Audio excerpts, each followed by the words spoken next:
श्री हरिवंश दोस्तों, मैं हूं आपका भाई राधा वल्लभ दास कुणाल और आज की वीडियो में आपको बताने वाला हूं कि बहुत से लोगों के मन में सवाल चलता है कि क्या हम अशुद्ध अवस्था में नाम जप या मंत्र जप या फिर पूजा पाठ कर सकते हैं या नहीं।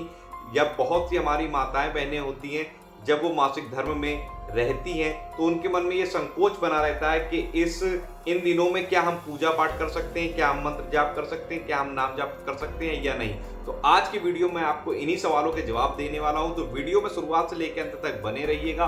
और वीडियो अगर पसंद आए तो प्यारा सा लाइक करिएगा, कमेंट में जय श्री राधे जरूर लिखिएगा और इस वीडियो को अपने अन्य सहयोगियों तक जरूर शेयर करिएगा ताकि ये जानकारियां उन लोगों के पास भी पहुंच सके जिन लोगों को इन चीजों की जानकारी नहीं है। तो वीडियो में चलिए आगे बढ़ते हैं, समय को ना खराब करते हुए।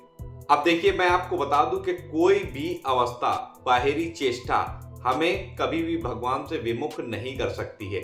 मान लीजिए अब हम अशुद्ध अवस्था में हैं, अब क्या हम भगवान का नाम स्मरण नहीं करेंगे या भगवान में अपना चित्त नहीं लगाएंगे? हाँ, आप बाहरी क्रियाएं नहीं कर सकते, जैसे कि आप अशुद्ध अवस्था में हैं तो आप माला के द्वारा मंत्र का जप नहीं कर सकते, माला के द्वारा आप नाम जप नहीं कर सकते हैं, आप अपने हाथ से मनिया तैयार नहीं कर सकते हैं, भोग प्रसादी नहीं बना सकते हैं श्री जी की, आप उनको भोग प्रसादी नहीं लगा सकते हैं, आप मंदिर का स्पर्श नहीं कर सकते हैं। ये सत्य है, लेकिन मानसिक रूप से आप भाव के साथ बिना माला के आप मंत्र भी जप सकते हैं, नाम जप भी कर सकते हैं और मन ही मन में अपने भाव से ही अच्छे से अच्छी प्रसादी आप तैयार करके श्री जी को भोग लगा सकते हैं।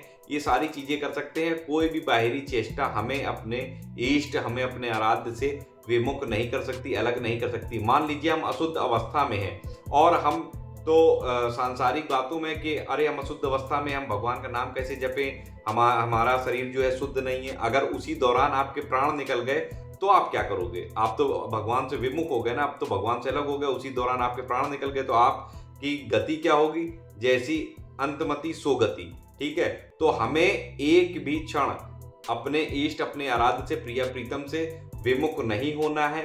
अवस्था शारीरिक चाहे जैसी हो, हमें अपना जो चित्त है सदैव अपने प्रिय प्रीतम में लगा के रखना है। नाम जप करते, यहाँ तक कि मैं आपको बताऊं कि अगर आप सोच के दौरान भी आप राधा राधा राधा राधा राधा वल्लभ श्री हरिवंश नाम जप सकते हैं। आप जुबान से नहीं, आप मन ही मन उसका जाप करिए। अब मैं आपको बता दूं कि जो हमारी माताएं बहनें जब मासिक धर्म में होती हैं उस दौरान वे 3 दिन तक भोग प्रसादी नहीं तैयार कर सकती हैं, हमारे लालजू का, हमारे प्रियाजू का। साथ ही वो माला से नाम जप नहीं कर सकती हैं।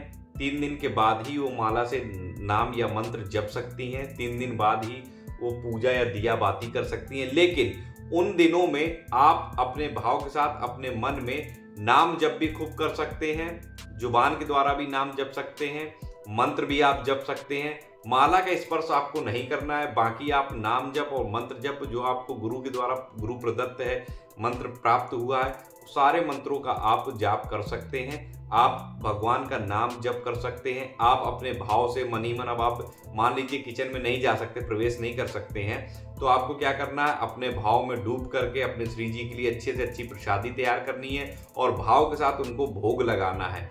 ठीक है, तो इस तरीके से आप अपने इष्ट में अपने चित्त को एकाग्र कर सकते हैं और एकाग्र करिए, क्योंकि हमें कभी भी अपने प्रिय प्रीतम से अलग नहीं होना है। क्योंकि ये जीवन जो है, कोई भी भरोसा नहीं, कोई भी व्यक्ति नहीं जानता है कि उसको कितनी सांसें ईश्वर के द्वारा प्राप्त कराई गई हैं। और ये जो मासिक धर्म की जो क्रिया है, ये ब्रह्मा जी के द्वारा रची हुई क्रिया है।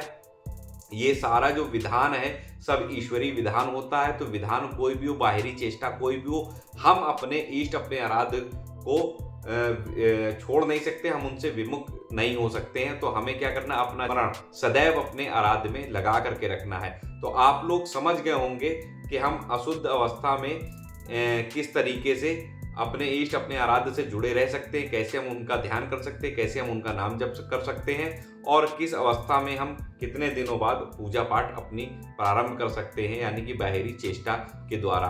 क्योंकि देखिए, एक चीज मैं आपको बता दूं, बहुत से लोगों के मन में ये सवाल होता है कि हम भजन कैसे करें। भजन करने की एक क्रिया होती है, एक आसन होना चाहिए, फिर हम बढ़िया सी एक मुद्रा में तैयार हो जाए, तब हम अपना इष्ट का ध्यान कर सकते हैं या फिर भजन कर सकते हैं। भैया भजन टेंशन नहीं है, भजन टेंशन से दूर करता है, ना कि टेंशन देता है। भजन आप अपने परिवारी जनों से बात कर रहे हैं, प्रेम से उनसे बात करिए, प्यार से उनसे बात करिए, ताकि उनको भी ये लगे कि देखिए ये संत महात्माओं का संग करते हैं, सत्संग देखते हैं, सत्संग में जाते हैं, तो इनके अंदर कितना बदलाव है, कितनी मीठी वाणी से बोलते हैं। इसमें आपके गुरु जो हैं, गुरु का भी नाम ऊंचा होगा और आपके माध्यम से होगा, क्योंकि आपके आचरण ही बताएंगे आप किनकी संगति कर रहे हैं। दूसरी चीज, अगर मान लीजिए आप घर में प्रसादी तैयार कर रहे हैं, ठीक है, अब आप आटा गूंद रही हैं घर में, तो क्या करना, राधा राधा राधा राधा, और प्यार से आप आटा गूंद रहे, शुद्ध अवस्था में अगर आप हैं और प्रसादी तैयार कर रहे हैं,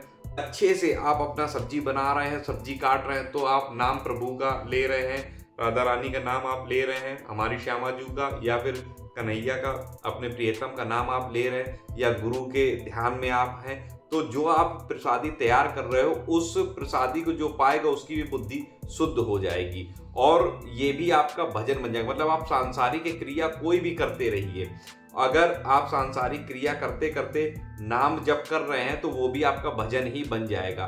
कुछ लोगों के मन में सवाल रहता है कि कैसे हम 8 घंटे भजन कर लें, कैसे हम 10 घंटे भजन कर लें। भैया आप सांसारिक कोई भी कार्य करिए, उस कार्य को करते हुए आपका जो चित्त है वो अपने इष्ट में आप लगा करके रखो।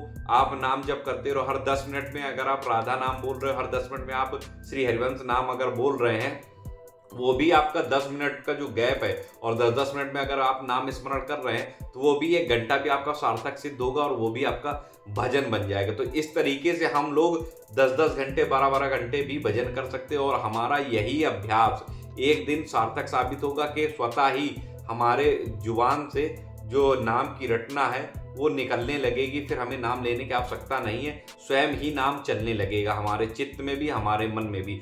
तो आपको क्या करना है, कार्य आप सांसारिक कोई भी करें, आप अपने ज़्यादा से ज़्यादा समय को भी भजन में परिवर्तित कर सकते हैं। उसका मैंने आपको आसान सा तरीका बताया। काम आप कोई भी करिए, आप कोई भी काम कर रहे हैं, कंप्यूटर पे बैठ के कर रहे हैं, आप काम करते रहिए, आप टाइपिंग करते रहिए और अपने मन में नाम लेते रहिए, राधा राधा राधा, राधा वल्लभ राधा वल्लभ, इस तरीके से राम राम, शिव शिव, कृष्ण कृष्ण, कोई भी नाम जो आपको प्रिय आप लेते रहो। तो वो आपके 8 घंटे के, अगर आप जॉब पे जाते तो आपके 8 घंटे भी भजन ही बन जाएंगे और इससे आपको प्रभु की जो कृपा है वो प्राप्त होगी और इस तरीके से आपका जो भजन है वो ज़्यादा से ज़्यादा हो पाएगा। यही भजन आपका जो एकत्र होगा, यही आपकी हमारे देह त्यागने के बाद हमारे काम आएगा और यही हमें अपने प्रिय प्रीतम के पास पहुंचाता। आशा करता हूं आप समझ गए होंगे कि क्यों हमें भजन करना चाहिए, किस अवस्था में भजन करना चाहिए और कैसे हम भजन को अपने बढ़ा सकते हैं। वीडियो अगर पसंद आया हो तो लाइक करिए, कमेंट में जय श्री राधे जरूर लिखिए। अगर चैनल पर नए हैं तो लाल बटन को दबा के उसको भी सब्सक्राइब कर लीजिए, बगल में जो बेल है उसको प्रेस करके ऑल पे सेट कर दीजिए, ताकि आगे भी ऐसे नॉलेजेबल वीडियो जब भी अपडेट की जाए चैनल पे